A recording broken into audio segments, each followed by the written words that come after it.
Well, welcome to another episode of Heilman and Haver, Get to Know a Theater. We're very pleased to be here at the Seattle Rep, and we're joined today by Braden Abraham, who's the artistic director, and Elisabeth Farwell-Moreland, who's the artistic producer. Just want to thank you both so much. Right here a couple days before Thanksgiving. We appreciate you guys making time for us. Pleasure. Yeah, nice to be with you. Wonderful to meet you both. All right, so as usual, we want to get into a little bit of history about the theater. So the idea behind the Get to Know a Theater is to kind of educate our listeners and viewers, since this is going to be on YouTube as well, about some of the local theater options that we have, because there's so many in the Seattle area, which is just so unique and wonderful.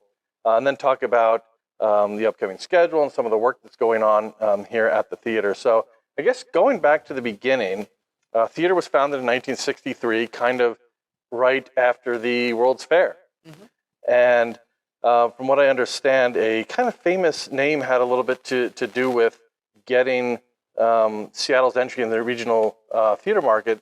So if you guys could give us just a little bit about a little history of how the theater came about, and maybe how Hal Holbrook had the... I think you were...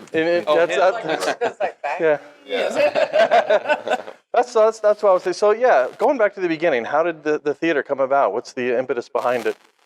Well, Hal Holbrook was here performing during the World's Fair, and after the World's Fair, all these facilities down here at the Seattle Center campus, they needed to find some use for them, and so I think Hal brought the idea forward, saying, "Hey, you should start a regional theater here." And that was a movement that was just beginning in the country. Regional theaters were starting in cities outside of New York. Arena Stage was established in the late 50s. There was a theater in Dallas. Dallas Theater Center was established in the early 60s. And so Seattle was Seattle Rep was amongst the first theaters in the late 50s, early 60s that started the regional theater movement. And a man by the name of Stuart Vaughn came out, was hired as the first artistic director. And Bagley Wright, who Elisabeth just mentioned, was part of a group of civic leaders who really helped fund and found that theater. So this theater was founded in a way by civic leaders who said, Seattle's a world-class city.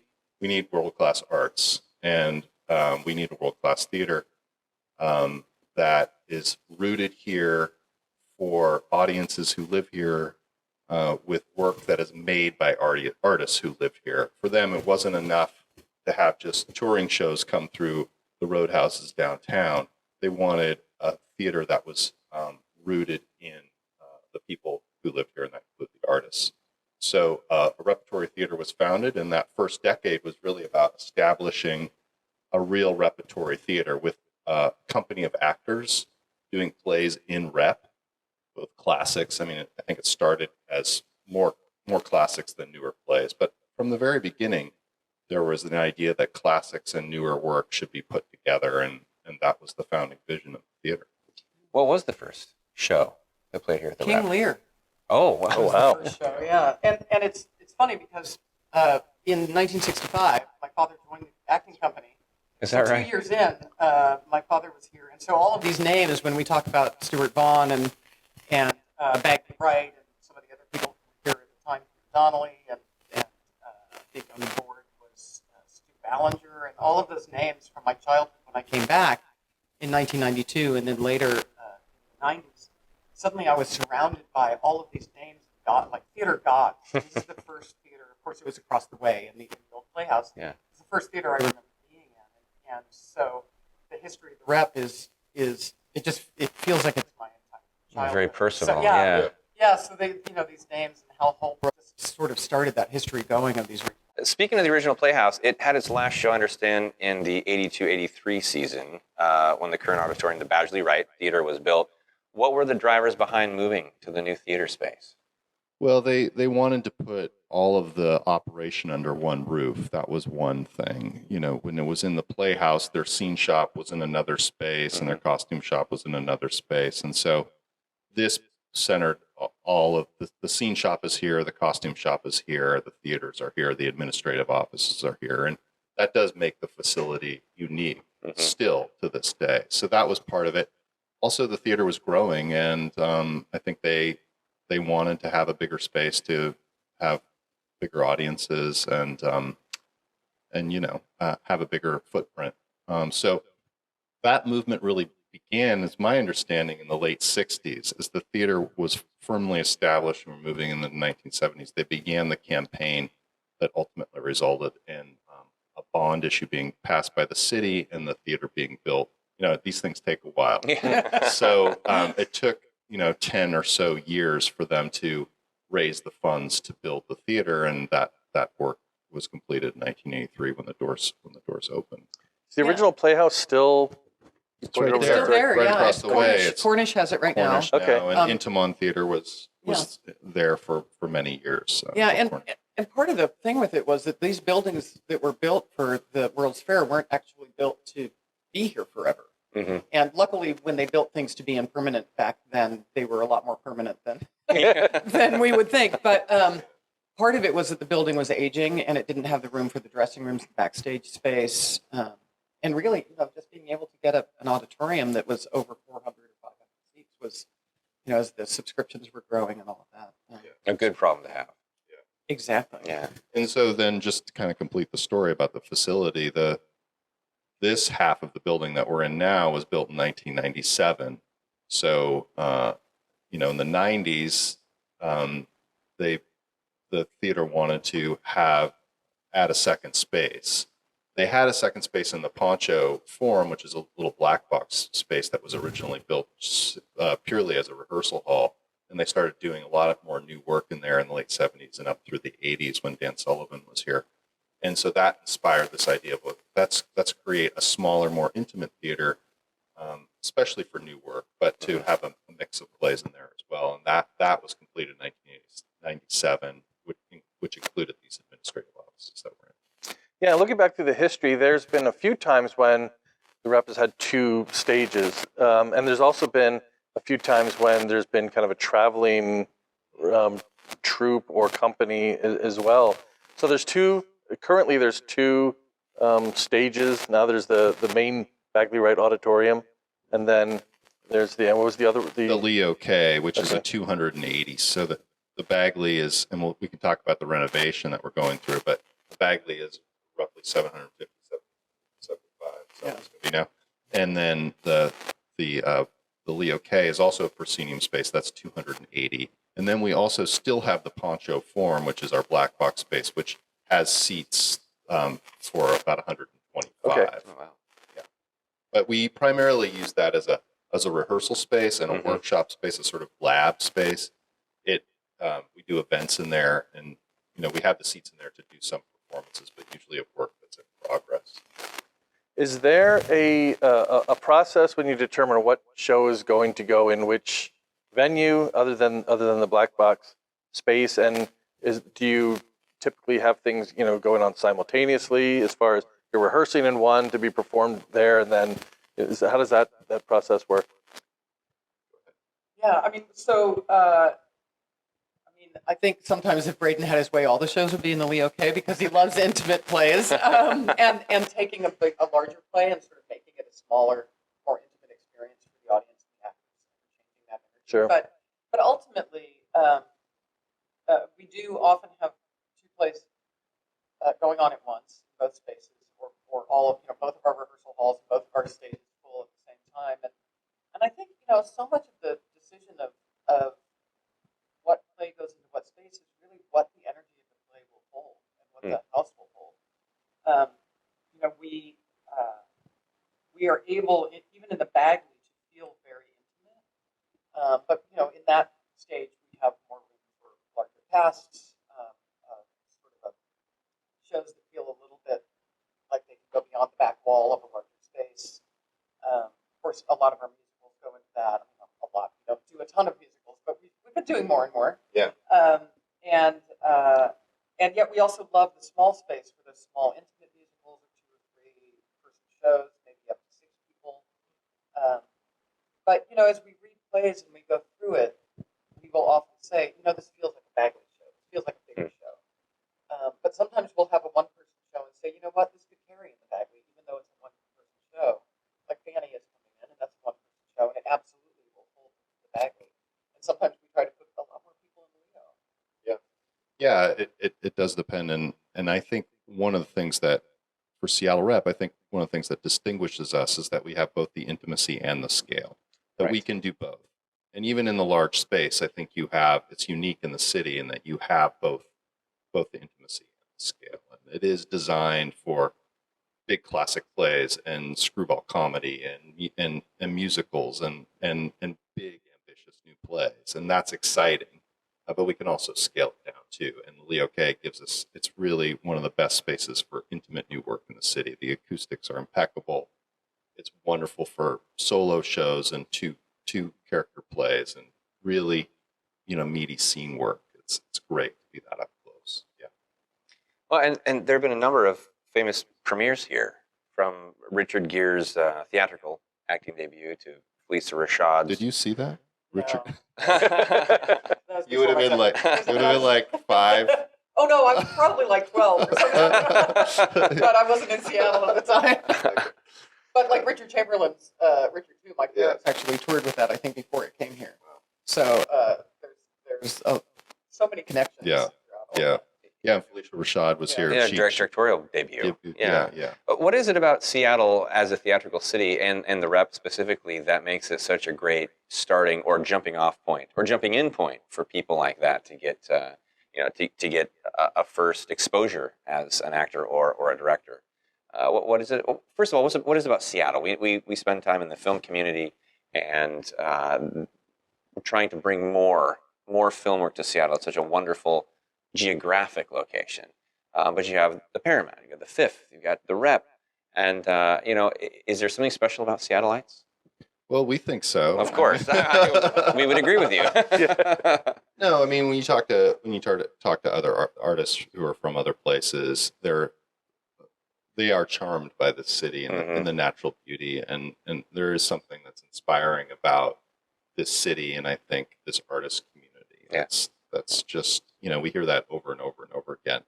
I think that the reputation of Seattle Rep is known, and that predates us. That's something that we've built upon, and when you do good work here, that attracts artists who want to come and do work Right. with you, right? And so people know that they're going to they're going to be taken care of here. They're going to be able to do great work here. We have great shops, and So Rep could mean repertory and also reputation. there you Right. go. Right? Okay. All Yeah. right. You guys can use that. That's Yeah. fine. We We don't have to That's put yours. shows That's in Rep very often. I think there's also something about being in this corner of the country that's away from LA and away from New York, and you feel like you can try stuff out. You can experiment a little bit, and I think that's part of the ethos of the city, right? Yeah. And so I think that's part of it too. And Braden is, following in the footsteps of other artistic directors who have invited people in to do this kind of work and given them the freedom and the space to do their best work without sort of saying, we're going to put Seattle's brand on this, or we're going to tell you how to do your work, or we know a better way to do it. It's really about come and bring your ideas. Let's share the work. Let's see where we can take this. And the stakes feel a little bit lower. Of course, they're very high for us. Sure. But when you're coming from out of town, especially up until the early 90s, Seattle still felt like it was out there in the hills Really somewhere. far away. Like it was that cool town with coffee and like grunge, and it still felt like it was protected. So you could come here and experiment and not feel like you had the spotlight on you from New York and LA. I think too we have a smart audience here. Yes. Like we have people who are up for it. Who, Mhm. it's a very literary city. You can sit in the audience on any given night, and you know how sharp they are because they're right on. Yeah. it. And I think artists like that, right? They Absolutely. They, The know feedback, that. yeah.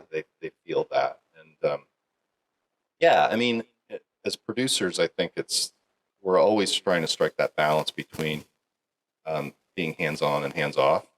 Like we are definitely creating an environment to help shape the show, but we're also giving artists the freedom to do it in their own way, in their own voice.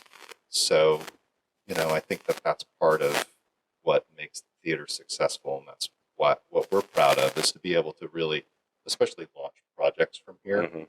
and have people come back to us after that first project and go, "Hey, that was great. Let's do another." Start a best compliment you could ever receive. Right, as we want to come back. Yeah. Yeah, we were talking on the way over here about this, we're over in the Kitsap Peninsula, and there's regional or local theaters in every town, and they don't step on each other. They complement each other, and each has its own unique niche. And the same thing over on this side, because we've got the Fifth, the Paramount, the Rep, and they all complement each other. They all have their certain niches. What is it about the Rep that sets it apart from the Paramount or the Fifth Avenue or some of the other ones that made it so successful?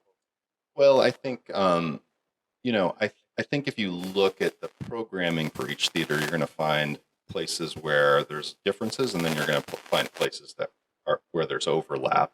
I think the overlap comes in the content, but I think the differences are in how that work is produced and the space in which it's produced. So, if you come to all those theaters, you're going to have a different experience depending on where you are, even if you're seeing a similar show. I think for us, there is definitely a focus on new work. We're not the only theater in town that does new work, but we, a lot of our plays are newer or new. We commission more work than a lot of theaters in town. So there's that. And this is where you're going to see a real emphasis on plays. We do musicals too, but we do 9 shows a year, and usually 7 of those are plays. So I think that's another part. The other thing I think that we've really developed over the last 5 or 6 years is what it means to create a participatory theater. So our public works program, I don't know if you know about that, but there's a program where we work with different organizations around the city throughout the year. We teach classes. They come here and they do potlucks and see shows together. We create community together, much like a great community theater, right? Absolutely. Creating community through the work. And then all that activity culminates in a big adaptation of a classic play or classic story that involves professional actors, community actors, partner arts groups. So it's about 150 people on stage doing a big musical show. No one else in the city is doing work like that with community in that way. Anyway, a lot of other theaters are doing work, but not in that way. So I think the way we do our arts engagement, our community engagement, is distinctive from other theaters, and that public works program is a real kind of signature part of who we are. Yeah, and I would say also that I think there's always a sort of a friendly rivalry between theaters, right. and that's healthy because we are in competition, but we are also like it's an ecosystem, and if one goes down, everybody suffers. And there's so much respect between all of the theaters and the way we produce. And I think that we saw that so strongly during the beginning of COVID when everybody had to shut down and suddenly we were all coming together and talking about what is the future looking like, how can we help, what are you doing, how can we give you information, share your information. And suddenly we were a cohort. Yeah. And that was big theaters, little theaters, and we actually came together as a Seattle Theater Leaders Group, and we were also looking at anti-racism and all of the movement that was really happening at the same time, and that I think that created a cohesion that has made us even stronger as a city in the arts because we all know each other now, and we're all fighting for each other to come back as strong as we were and stronger and together, and it's really a great feeling because I think a lot of people think that we're all out here scratching and fighting for audience and would love it if the other theaters went down, but it's It's not LA. Yeah, you really need the Seattle. whole. You need the whole ecosystem, and we all do support each other. We're looking at some of the posters back here, a few of the shows that, past shows and some that were casualties of COVID. And I see August Wilson, and we wanted to talk a little bit about the special relationship that you guys developed with August. And can you tell us a little bit how that developed, how that came about, and that relationship developed? Yeah, well, August, the Seattle Rep was part of Coalition of Theaters starting in the 80s when August was writing his first plays that that premiered his plays on their way to New York. Mm. So often those plays would start at Yale Rep, but August refined his shows as he went. Every stop along that path would often get a slightly different show because August was writing and rewriting the whole time. So Seattle Rep was a part of that group and was the first theater to actually premiere, to have done all of his plays. And we have that distinction because August in the early 90s moved to Seattle. He loved this city so much. Again, like you were talking about before, He moved here, and he used to write at the Mecca down the street, and he lived up on Capitol Hill. And he decided to premiere his one-man show, How I Learned What I Learned, right here in the Poncho Theater in that little black box theater, and he performed it. So when he did that, we became sort of the first theater to be able to say that we had done all of his plays, including his one-man show. Now there's several theaters who've done the entire cycle. So we completed that first cycle, that first time through the cycle, and now we've been since I think 2007 or 8 on our second time through the cycle. He will, I think, always be a part of the fabric of this theater. Well, the other name that you guys mentioned before, Bagley Wright, and the main theater here at Seattle Rep is undergoing a renovation that you hinted at earlier. Can you tell us a little bit about the renovation? Is it something that was planned pre-COVID? Did COVID kind of facilitate that or expedite it, I guess is the word? And what's being done? What can we expect to see once it's finished? Yeah, I mean, so it's something we've talked about. The seats are old, and it's there's some weird sight lines, and when we were closed a couple of months in, I think it's something occurred to us that maybe we accelerate that plan because we hadn't really even started looking at what that meant because we've talked about the future of the space. Are we staying here? What's happening with the city? Do we renovate the whole building? And COVID happened, and we thought, well, there's not going to be another chance when the theater is dark. Excuse me. For us to actually take all the seats out, and we're starting down in the orchestra level for phase 1, and to take all of the seats out and have it torn up. I mean, if you walk down there after this, you'll see it's just concrete, and we're adding more ADA accessibility and sort of coming up to code on the angle of our ramps, and so we saw that. I mean, it seems like odd timing because theaters were closed and there was, theaters were sort of hemorrhaging at that point in terms of funding or just revenue. But we were able to sort of kickstart a campaign that allowed us to move forward with it.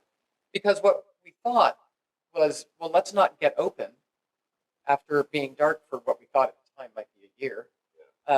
Let's not get open and then say, you know what we're going to do? We're going to close our theater for a year while we renovate. It seemed like a really bad idea. So it was a really concerted effort to kickstart that and make it possible to do it before we come back, so that we can reopen with Fanny in a brand new house. Yeah, we're doing it over several years too. So the orchestra level will be done this year. Then we'll do the balcony next year, and we're also doing the restrooms downstairs this year. And as Elisabeth mentioned, the driving force behind this is really about access, providing more ADA seating and options, and updating all of those features so that we can have it more accessible. But we're also going to fix some sightline issues that have been, something that we've struggled with for a long time. So we're going to have more good seats. We're going to have more seats in the center.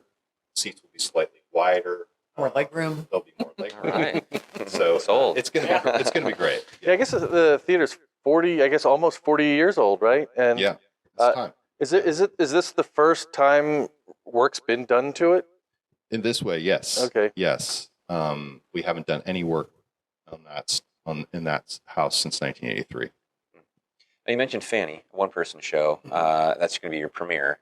Is the rest of the season set yet? What can folks expect when everything reopens? Yeah, so in the Bagley, we're starting with Fanny, the life and music of Fannie Lou Hamer, about the civil rights activists. And it's really the perfect show to open our space because it's by Cheryl L. West, who's Seattle.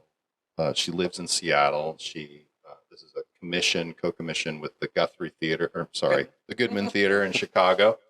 And so she's our most produced living playwright, and we've premiered many of her plays. So I'm really excited to open up the season again with her in that space. But before that, we're doing our public works show as a film, and we're going to do a screening of that in the old Playhouse in December as a way to kind of get things going again. We made this with our public works family over the summer. It's the first time we've ever made a film, so it's a real experiment that we're doing with the community. Yeah. And that's an adaptation of Winter's Tale. Then we're doing Freestyle Love Supreme, which is the first national tour of that show from Broadway. We're doing a production of Ghosts by Henrik Ibsen in a new translation by Paul Walsh. It's directed by Carrie Perloff. And I'm really excited about the casting for that. I can't announce it yet, but it's very exciting. And then we're going to close the season in Bagley with a new musical called Bruce, which is a brand new premiere musical, which is about the making of Jaws. The protagonist is a 26-year-old Steven Spielberg. This is his big break, and he's in way over his head. Everything's going wrong. We'll be here for that one. We will be here for that. It's really fun. And then the director is Donna Fiore, who's a wonderful director out of Canada, is associated with the Stratford Festival there. She's brilliant. She's going to be working all over the country. And this is a great piece. So we're excited to kind of close the season. You mentioned working with some other theaters. I know when I came to see Come From Away here a few years back. Time flies. I have no idea how long ago that was. Probably longer than I. Wow. Yeah. But that was in partnership with La Jolla, right? Yeah. And how often do you work with other theaters in a partnership or some sort of relationship like that? Yeah, we do it a lot. And Elisabeth really heads all of those partnerships up. She does all the contracts for that. And we partner, probably on 2 to 4 shows in our season every year with nearly half theaters. Yeah. Yeah, and some years it doesn't happen, but and we have different ways of partnering. So we can take a play and do a co-production with another theater, a transfer from one theater to another. Like Fanny, we co-commissioned the piece, and originally it was going to be produced at Goodman and then come here in our last season. And because of COVID, we of course had to put it off, and we actually were able to some of the theaters like in Florida, Oslo Theater, and then OSF were able to start producing before we did. So we actually released the hold that we had on it as initial producers and commissioners to make sure that Cheryl could get the play out there. Plus, it was so timely when it was happening. But that kind of co-production where we're working with another theater and partnering on costs and everything is one way we do it. And we're able then to have local artists from both cities get involved, New York artists, and especially with somebody like Cheryl, who is near and dear to us and here in Seattle, and also has worked in Chicago a lot. It's like the perfect partnership. And then we also do projects like Come From Away, where we have producers that are interested in regional production, a developmental production, and hopefully maybe it will go forward from there. And they don't always, but then that person will often come to one theater and offer some enhancement so that we can produce it at a higher level than we would be able to. Sometimes it's a show that's a bigger musical or a bigger play than we would be able to produce on our own. And then something like Come From Away, that was brought to us, and then also to Chris Ashley, and it made sense to produce it in La Jolla first because they had that muscle at that point. We were just starting to do musicals again when that happened. So they had that muscle to really produce it well and then send it to us. And then we were able to do continuing development on it before it went on to a couple more stops and then had this little run in New York that was kind of successful. Yeah, it was one of the first projects that came across my desk when I was artistic director. And I read it and I honestly didn't know. I was like, I don't know. A musical about 9/11. But then we did a workshop of it, And we actually collaborated with the Fifth on that, speaking of collaborations. And we did a workshop of it. And I remember sitting in the room, there was probably 10 of us there. And at a certain point, you know, when everybody's standing there and they're watching the planes on the television, and it's just like, it just all hit us. I mean, the music was great, but the emotion of it just hit us. Mm-hmm. And that's when it was like, oh yeah, this is amazing, because everybody gets, no matter where you were on 9/11, that show allows you to access that experience and wrestle with it and come to some healing with it. And the kind of bond you feel with everybody in the room because of that is so powerful. It's like, this is such a unique piece. And that was a really fascinating season, because we did that show, which was sort of the best of humanity. Yeah. And then we followed it with Disgrace, which was also a co-production. Right. And which is sort of the worst of how humans can treat each other or feel about themselves because of how they are treated. Each other. Or see each other. And to go from one to another in that time, we don't look at a season and say specifically, how is this play going to read next to this play, and see an arc, and yet those arcs form once the season is chosen. You suddenly realize that you've created a bit of a, not necessarily even thematic, but a mood or an emotional arc throughout the season. And, and those two plays happening at the same time that season were super powerful. I mean, I do think of it kind of like an album.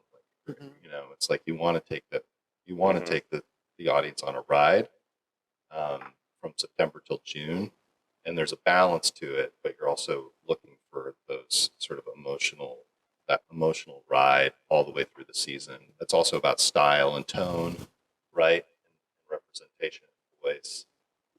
And there is emphasis that comes simply in the planning process. You're just paying attention to what artists are bringing you, what you're paying attention to because of what's going on in the world. Something you don't start with a theme, right? But these things sort of bubble up, and you go, oh, what if we put this next to this, or what if we put this at the beginning of the season and this at the end of the season, and the audience gets to kind of experience that whole ride. That's a really fun part of it. As an artistic director, so we've talked to production managers and production designers, and they talk about trying to continue a theme through things, or a feel, or an impression. Series, and do you try to have a stamp or a certain theme or mood throughout all the shows that come here, that it's kind of the represents the rep? I don't try, but I'm of course attracted to certain things, and so I think certain things emerge. But you know, I'm responsible for choosing the season, but I don't do that in a vacuum. You know, I have a group of people who are influencers around me, and I think part of the joy of doing this job is that you're trying to make a really big table for a lot of people to come to, and a lot of people to bring their voice to. Now, ultimately, you know, I make those choices, but I definitely do it with a lot of influencers around me, and that's part of the fun of it. So I would say that it's kind of a yes and, like, I think things come out that we like, we did that last year. What if we did this year? What if we did this next year?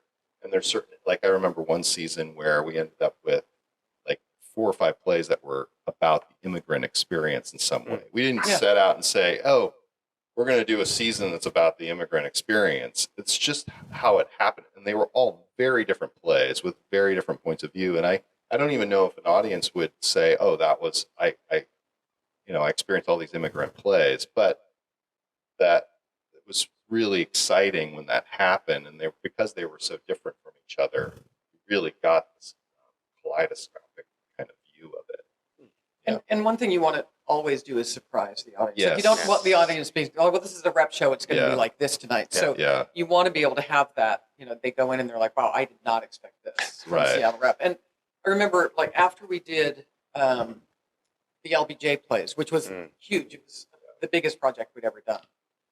And that was a co-production with OSF, and it was 2 shows in Rep. And Braden and I were like, well, what do we what do we do next? And then Come From Away sort of came to us. And we took that on, and then we were like, well, after Come From Away, what do we do? And then like David Byrne calls, and it's like, do you guys want to do Here Lies Love? Yeah. And totally recreate your theater and build a giant structure in it. And Braden and I were like, well, okay. And then we did Here Lies Love, and then that we were like, how do you possibly do this? And then we were able to do an incredible production of In the Heights that was right as Hamilton was coming into town. It was the height of Lynn's popularity, and it was a great production, and it sold more tickets in like the first day of sales than anything we've ever had, and we just felt like there's this feeling that we have to keep this ball rolling, and at some point you have to be like, what we're doing is great art and taking opportunities to come to us, and it's not always about what's the next big thing that's out there, but there were a few years there where those big things just kept like Well, yeah. I mean, they were coming at us, and we were cultivating them because like Here Lies Love. I remember seeing it in New York. It's like, if there's any way we could ever do something like that, I would grab it. And then like it opened up, right? But I'm glad you said that, Elisabeth, about surprise, because I think that that's really important. That sense of surprise and that sense of novelty. And for me, it's much more about the emotional experience and trying to sort of do the thing that's hard to articulate why it moves you, but it does, than some idea or some sort of prefabricated theme. It's really about those projects that move you and surprise you. As an audience member, that's what I want to see. So I think Bruce is going to be one of those shows. Yeah. I think it is totally good. And that's why I was like, oh yeah, this is our kind of show. Mm-hmm. And we don't want to repeat ourselves. I mean, I don't want to repeat myself. And now, as I've been artistic director for 7 years, I'm thinking about that more and more. It's like, okay, what else can we do? Like, how can we build on what this audience expects from us and give them something new each year? So, You mentioned Come From Away and 9/11 and how defining that moment was for the generation that lived through it. We, in fact, even think about dates. Was it pre 9/11, post 9/11? I think COVID is now taking that place for those of us who lived through 2001 and now our children. And it is obviously impacted the theater and arts community in a way unique to the rest of the world. How can people support the rep as you work on your renovations, as you guys work on? Do you have any special programs that you developed to help get the theater through these hard times? And as the new season opens, what's the best way for folks to support the rep? I mean, I would say, we did a lot. We didn't do a lot of virtual plays or anything like that, but we did virtual engagement opportunities. Right. Keeping our audiences engaged and inviting them in to sort of see what we were doing. And we did a lot of development work. And I mean, I think the big thing is, what can people do is come back, but come back safely. Like we're able to offer streaming and hopefully make that a way for people to experience our shows this season, very specifically this season due to COVID. Great. So that they can come back in a way that if they're not ready to gather. Our COVID safety protocols, I mean, it is probably 4 hours of my day every day. We met your officer as we came in. Refining how people are going to come back into the theater, how we do it safely. Mm-hmm. I just went back I went to see Fanny in Chicago, and it was the first time in a theater in almost 2 years. Braden has gone back a couple of times, and it feels weird, but it feels safe. Mm-hmm. But we don't want people to just feel safe. We want them to be safe, and so that's the work that we're doing. But it's it's engage. If you're not comfortable coming back to the theater, then figure out a way to listen to stories and to tell your stories and to find community, because that's really what this is about. There's nothing like being in an audience, and there's research done that says that people's hearts beat at the same pace when you're sitting in a theater, and they breathe together. And coming back to that, it's really important, and it's going to take a while. I think it's going to be a while before everyone feels comfortable coming back. But we're going to do it as safely as possible. We're going to follow and meet or exceed every state and union and local CDC, whatever we need to do to bring people in safely, and it's about I think what was so refreshing for us was finding how many people stuck with us. Like they would come and just watch. We would have a reading of or a plays in process where we would talk with the artists, and Braden would interview them, and we would do some of the show, and people were coming just to see what was happening and to be part of it. And I think that's what we miss. Yeah, I mean, I think that really pulled us. I mean, that's what pulled us through is the support of our community, and I think we in the years leading up to the pandemic, we'd grown by 40%. We'd grown our donations by 40%. We've grown tickets by 40%, and so we were really on this great trajectory. And I think because of how we'd established ourselves in the community, especially over the last 6 years or so, 7 years, I think that helped us say, hey, we're going to get through this, and please stick with us. And people did, and so we're so grateful for that. And as many people can come back now, we expect this to be a couple of years before we can really get all the way back. But I was just in New York seeing shows. It did feel safe, and I was heartened that everybody wearing a mask didn't diminish the experience of feeling people around you, hearing people's reactions. You definitely felt more comfortable knowing that people's vaccine cards were checked and that everybody was wearing a mask. And it didn't take away from the experience of the theater, which is great. And I expect that to be the case here too. The show must go on safely. Yeah, that's right. But it must go on nonetheless. It's going to take more than a global pandemic to keep artists from doing their work, right? That's right. Yeah. And there's some great stuff that's come out of it. I mean, there's so many clever Absolutely. things, so. Yeah. Well, Braden Abraham, Elisabeth Farwell-Moreland, thank you so much for your time. Where can people learn more about the Seattle Rep? Well, you can go to the website. I mean, it's all there. SeattleRep.org. Yeah, Get tickets, learn about the upcoming season. Subscriptions are on sale, and I think single tickets are on sale for Fanny at this point too. Yeah. So Excellent. check it out. And social media? Instagram, Oh, yeah. Yeah, Facebook, we're on all etc. the Instagram, platforms. all I'm the pretty things. sure we're following you guys, so Yeah. we'll link everything in our show notes. please Everybody. do. Just see how refreshing this is to just be able to sit down with you guys and have a conversation in person. It's not Definitely. lost on us. So thank you again for Yeah. making time. Yeah, thank you so much. Pleasure. And Well, happy thanks for your Thanksgiving. interest and wanting Yeah. to talk about it. It's like, great. Absolutely. All right. Yeah, happy Thank you Thanksgiving. guys. All right, And thanks. congrats and good luck on the new season. Definitely. Thank you. All right.